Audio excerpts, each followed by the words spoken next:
Il y a quelques jours, je faisais une vidéo sur pourquoi est-ce que, je crois que le titre c'était pourquoi est-ce qu'en tant que médecin, je ne rentre pas aider mon pays en Afrique.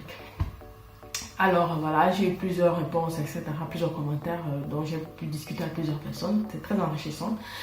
Et je pense que hier, je suis tombée sur le commentaire d'une personne et qui me disait ceci. Alors, la personne s'appelle Cyril Iribi. Et voilà son commentaire en fait. Il disait: j'appelle cela de la désertion désolée. Chacun est libre, personne ne doit juger, mais on ne peut pas dénoncer Bolloré, le franc CFA et la dépendance à l'Occident et en même temps s'exiler. On peut se donner bonne conscience, excusez-moi, en plantant quelques légumes. De médecin à youtubeur triste. Ok. Donc, malheureusement, cette personne a, je crois, effacé son commentaire, mais heureusement que YouTube permet de toutes les façons, on peut vraiment, une fois qu'on a publié un commentaire, il est difficile de l'effacer complètement, parce que j'ai pu quand même le retrouver dans les files. Et puis, de toutes les façons, j'avais fait un screenshot du commentaire, parce que je sais pas pourquoi, mais je pressentais que ça allait se passer comme ça. Voilà. Et voilà, c'est ce commentaire qui m'a poussé à faire cette vidéo. Alors, vu que cette personne a mis sur le tapis ma profession de médecin, je vais faire une espèce d'analogie qui me semble illustrer assez bien la situation de l'Afrique. Ok, en médecine, il y a ce qu'on appelle les situations aiguës et les situations chroniques, les maladies aiguës et les maladies chroniques. Et ce qui fait la différence entre ces deux états, en fait, c'est simplement le temps. Alors, dans les maladies chroniques, dans les maladies aiguës, excusez-moi, on n'a pas beaucoup de temps. Le patient peut mourir très vite si on ne fait pas quelque chose. Dans les maladies chroniques, par contre, elles peuvent être graves, mais il y a un peu de temps pour réfléchir à la stratégie à adopter. Et moi, ça c'est mon avis, je pense que la stratégie pour aider l'Afrique me rappelle beaucoup ces deux situations-là. D'un côté, on a une situation qui peut être très grave dans certains cas. C'est-à-dire, tu as peut-être des personnes qui n'arrivent pas à se soigner par manque d'argent, qui n'arrivent pas à manger, qui peuvent mourir par manque d'argent. Tu as des enfants qui peuvent par exemple ne pas être scolarisés par manque immédiat d'argent.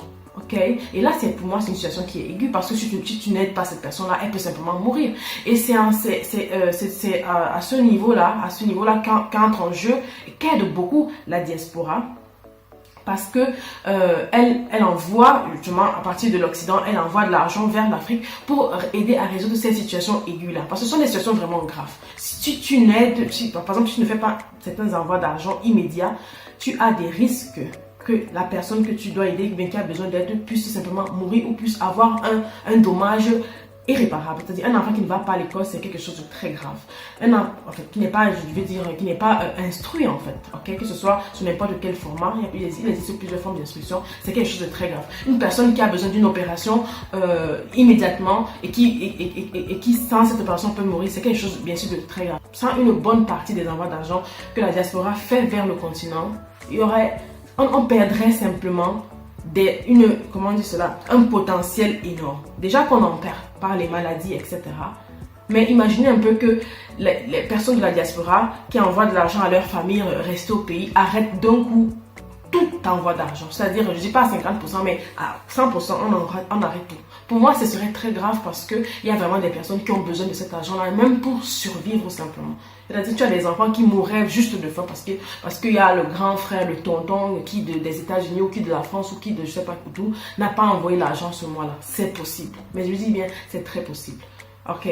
Moi, je pense que on ne peut pas sortir la fille de la pauvreté seulement de cette façon-là. Parce que ce sont des moyens à court terme, justement. Et justement, j'appelle ça des situations aiguës. C'est-à-dire, vraiment, cet envoi d'argent là résout la situation là. C'est clair que ça ne résout pas le problème, mais au moins, le patient est maintenu en vie, le patient ne meurt pas. Donc, du coup, ça a sa place, ça a son importance. Par contre, il existe aussi, selon moi, une espèce de solution au problème de l'Afrique sur le long terme, de façon chronique. Ok?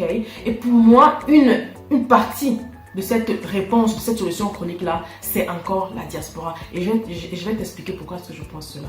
Alors, comme dans toute guerre, j'aimerais dire comme dans tout combat, parce que peut-être guerre, ça fait penser un peu à des choses. Hein. Disons que nous sommes ici dans un combat en tant qu'Africains. On a le devoir, nous sommes jeunes, et même les plus âgés, en tant qu'Africains simplement, toutes les personnes qui ont cet héritage-là, on a le devoir de regarder derrière et de regarder d'où on vient. C'est-à-dire, tous ceux qui se sentent concernés par la situation africaine surtout les Africains, parce que je veux dire, personne ne viendra vraiment nous aider. On doit s'aider par nous-mêmes. On doit vraiment arrêter de rester là et de dire, ok, oui, voilà, il faut que la France nous aide, il faut que l'Asie nous aide, etc. On doit juste arrêter, parce que notre solution viendra de nous-mêmes, ok? Et moi, je pense, justement, comme je disais tout à l'heure, qu'une solution, c'est encore la diaspora. Une des solutions, c'est encore la diaspora. Pourquoi? On doit arriver dans ces pays-là, s'intégrer dans ces pays-là. Comment je comprendre comment ça fonctionne dans ces pays-là pour mieux. Et lorsqu'on aura des positions stratégiques dans ces pays-là, ce sera une façon pour nous de pouvoir aider nos pays. C'est-à-dire, on doit vraiment viser, tendre à l'excellence. Si tu es avocat, si tu es avocat en France, vise le plus haut poste dans ton domaine. Si tu es médecin, vise la plus haute position dans ton domaine. Si tu es financier, économiste, ingénieur dans je ne sais quoi, et d'autres filières encore, on doit viser l'excellence dans ce domaine-là parce que c'est à partir de ces postes à haute responsabilité et à haute pouvoir décisionnel qu'on pourra nous aussi influencer le destin de l'Afrique. Parce que je ne veux pas croire que quelqu'un qui vient d'Afrique, même si tu te retrouves un jour que tu es américain, français, parce que je ne veux pas croire que tu auras complètement oublié l'Afrique. Certes, tu devras servir les intérêts de ton nouveau pays, mais tu vas certainement, tu ne vas certainement pas prendre des décisions qui seront complètement à l'encontre de ton pays d'origine. Et ça, selon moi, c'est une autre façon ce sera une autre façon d'aider l'Afrique à distance. Parce que quand je vois les investissements, par exemple, que la France fait en Afrique, que les Bolloré font en Afrique, que la Chine fait en Afrique, mais ce sont des chiffres qui donnent le tournis. On ne peut pas seulement penser qu'on pourra s'en sortir avec nos petites économies. Je dis, 20 millions de francs CFA, c'est quoi? 100 millions de francs CFA, qu'est-ce que ça représente devant les sommes astronomiques que ces autres pays-là investissent dans nos pays pour rafler nos terres et rafler nos richesses? Mais moi, je n'en veux pas à ces pays-là parce que dans toutes les façons, dans toute histoire, dans toute guerre, dans tout combat, chacun tire la couverture de son côté, chacun fait ce qui est mieux pour sa personne et c'est normal. Donc du coup, je n'en veux pas à ces pays-là. Mais lorsque tu vois les chiffres, tu comprends que la stratégie est multiple. Même dans les guerres, en fait, tout le monde ne peut pas être au front. Chacun a sa position. Il y a des personnes qui sont derrière parce qu'elles sont peut-être in charge de je sais pas quoi, de l'armement, d'autres qui sont là-bas pour la stratégie, d'autres qui doivent être sur le terrain pour combattre. On ne peut pas tous être au même niveau. D'accord? Je répète, c'est toujours mon avis. Donc, même si toi qui es en Occident, là, si tu n'as pas peut-être pu pousser les études ou exceller dans ton domaine, aller au plus top des tops, parce que pour X ou Y raison, ce n'est pas grave. Tu as des enfants, n'est-ce pas? Tu as des enfants, tu vas les éduquer et tu vas faire en sorte qu'ils puissent aller le plus loin possible. Parce que ça pourra même être la seconde ou la troisième génération qui pourra infiltrer ces nouveaux pays d'accueil-là pour pouvoir influencer le destin de l'Afrique, qui est ultimement notre continent d'origine. Alors, il y a récemment encore, je faisais une formation dans le cadre de ma profession où on nous apprenait, nous médecins, en tant qu'extra-communautaires, comme ils l'appellent, c'est-à-dire ceux qui ne sont pas des pays de l'Union européenne, tu as plus de chances de mourir de négligence, de maladie, quand tu es extra-communautaire. Mais ça, c'est quelque chose qui m'a tellement frappée, parce que je me suis dit que, waouh, parce que quelqu'un qui arrive dans une salle d'urgence a plus de chances de mourir d'une crise cardiaque juste parce que c'est un étranger, mais c'est très grave. Et c'est donc là que je me rends compte que ma position est stratégique. Parce que moi, en tant que médecin étranger, quand je vois des patients qui sont étrangers, c'est-à-dire lorsque je reçois le patient sénégalais, le patient malien, le patient nigérian, le patient camerounais, je dois dire que je leur prête une attention accrue. C'est-à-dire je suis encore plus zélée dans mon travail. Déjà, je suis zélée parce que toutes les patients, je ne dois pas blaguer avec la vie des personnes pour mon propre intérêt, d'accord? Même pas seulement pour l'intérêt du patient, mais pour mon propre intérêt. Mais je dois avouer que lorsque je reçois un patient étranger, africain en particulier, je suis encore plus focus, je suis encore plus concentrée. Parce que justement, étant donné ces statistiques qu'on nous a présentées, je me rends compte que si ce même patient arrive chez mon collègue italien, il y a plus de chances que mon collègue italien soit négligent envers ce patient-là. Ce sont les données qui le disent, ce n'est pas moi. D'accord? Donc du coup, moi je suis encore plus attentive à ce que ce patient sénégalais, malien, ivoirien, nigérian là, puisse ne pas mourir. Ou du moins je me suis engagée à faire baisser ce pourcentage-là. Parce que justement, cet enfant, c'est ce patient, excusez-moi, ce patient malien, sénégalais, nigérian là, c'est peut-être cette personne-là, c'est peut-être un futur politicien qui pourra influencer la destinée de l'Afrique. Ok? Donc, chacun à son niveau, chacun dans sa profession, doit exceller, je dis bien exceller, pour établir, pour continuer à faire, pour non seulement établir le réseau entre les Africains, et pour faire grandir ce réseau-là, de façon à atteindre dans ces pays d'accueil-là, qui sont les nôtres aujourd'hui. Voilà, aujourd'hui, moi, je suis en Italie. Ok, toi, peut-être, tu es en France, tu es aux États-Unis, tu es en Angleterre, je ne sais pas vraiment où, tu es en Allemagne. On doit viser l'excellence pour atteindre les plus hautes sphères possibles, de façon à avoir un pouvoir décisionnel et pouvoir influencer aussi le destin de notre continent. Je ne crois pas que ce soit banal. Donc, vas-y, toi qui me dis là, ok, tu dénonces le Bolloré, etc., et tu es en Occident, qu'est-ce que tu as dit? Que tu considères cela de la désertion. Permets-moi de penser différemment que toi. Je ne considère pas ça de la désertion. D'accord? Moi, je pense que c'est simplement de la stratégie. Tout simplement.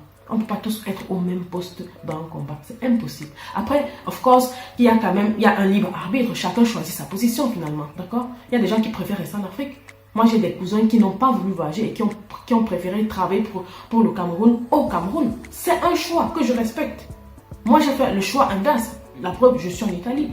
Je n'en suis pas pour autant moins patriote ou moins camerounaise que lui. Ok? Je répète, c'est toujours mon point de vue. Et pour reprendre la dernière phrase de ton commentaire, de médecin à youtubeur, triste, permets-moi de ne vraiment pas comprendre. En quoi est-ce que être médecin empêche d'être youtubeur, être youtubeur empêche d'être médecin? Il ne s'exclut pas mutuellement. Je lui dis, j'avoue que je ne comprends pas. Il y a des personnes qui veulent mais qui ne peuvent pas, il y a des personnes qui peuvent mais qui ne veulent pas. Mais ultimement, je crois que chacun fait quand même ses choix. Je ne pense pas être sur Internet pour raconter des conneries. Ou bien, je ne suis pas partisane de la pimenterie ou ni pimentière. Ok? Je ne pense pas tenir des propos obscènes où il n'y a pas des photos de moi en position obscène qui circulent sur Internet. Donc du coup, j'avoue que je ne comprends vraiment pas cette phrase-là. Mais de médecin à youtubeur triste. What the heck? Anyways, si tu veux bien me répondre, j'avoue que je suis preneuse, hein, d'accord? Et de toutes les façons, je te remercie de m'avoir inspiré cette vidéo. Donc, je te remercie quand même. Et là, j'invite toutes les autres personnes à me donner leur avis. Vraiment, est-ce que vous pensez que être africain en Occident peut être considéré de la désertion? Voilà, j'aimerais vraiment beaucoup connaître ton avis, toi qui me regardes. Parce que de toutes les façons, j'ai toujours pensé qu'en se mettant ensemble, on vaut plus. De toutes les façons. Je ne peux pas détenir la sainte vérité ou quoi que ce soit. J'ai certainement un avis, mais je suis bien consciente du fait qu'il puisse ne pas être complet ou qu'il puisse être erroné. Donc du coup, je suis toujours preneuse d'autres avis. Donc voilà, je te remercie d'avoir regardé cette vidéo jusqu'ici et j'espère qu'on se verra dans la prochaine vidéo.